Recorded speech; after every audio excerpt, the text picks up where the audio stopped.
গতকালই নির্বাচনে কারা কারা কন্টেস্ট করবে সেই লিস্ট প্রকাশ হলো।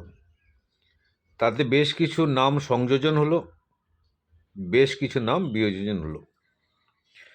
যাদের নাম বাদ পড়ল তারা যদি এখন ক্ষোভ বিক্ষোভ দেখিয়ে তৃণমূলের বিপক্ষে কথা বলেন, তাহলে তারা প্রমাণ দিলেন আপনারা উপযুক্ত ক্যান্ডিডেট ছিলেন না।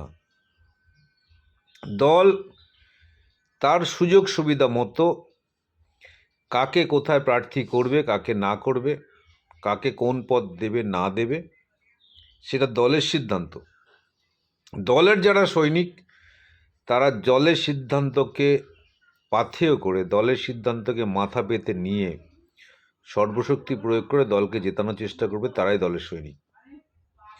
কিন্তু যারা টিকিট না পাওয়ার জন্য দলের বিরুদ্ধাচরণ করবেন, দলের বিরুদ্ধে কথা বলবেন, তারা নিজেরাই আপনারা যে দলের উপযুক্ত প্রার্থী ছিলেন না টিকিট পাওয়ার জন্য, আপনারা নিজেরাই তার প্রমাণ দিচ্ছেন। সে কারণে বলবো, তৃণমূল কংগ্রেসের যারা কর্মী, তৃণমূল কংগ্রেসের যারা সৈনিক, দল যখন যাকে টিকিট দেবে, যখন যাকে পদ দেবে, তার হয়ে সর্বশক্তি প্রয়োগ করে দলকে জেতানো, দলকে কাছে আনা, দলকে সমৃদ্ধ করার চেষ্টা যারা করবে, তারাই তৃণমূল কংগ্রেসের কর্মী। প্রত্যেকটা তৃণমূল কংগ্রেসের কর্মীর এই মোটো হওয়া উচিত। যাদের এই মোটো নয়, যারা মনে করছেন তাদের ক্যান্ডিডেটকে টিকিট দেওয়া হলো না, তাদের কাছে আমি একটা প্রশ্ন করি, আপনাদের কাছে সেই ক্যান্ডিডেট দলের কাছে বড় না মমতা বন্দ্যোপাধ্যায়, অভিষেক বন্দ্যোপাধ্যায় বড়? আপনাদের কাছে প্রশ্ন করি।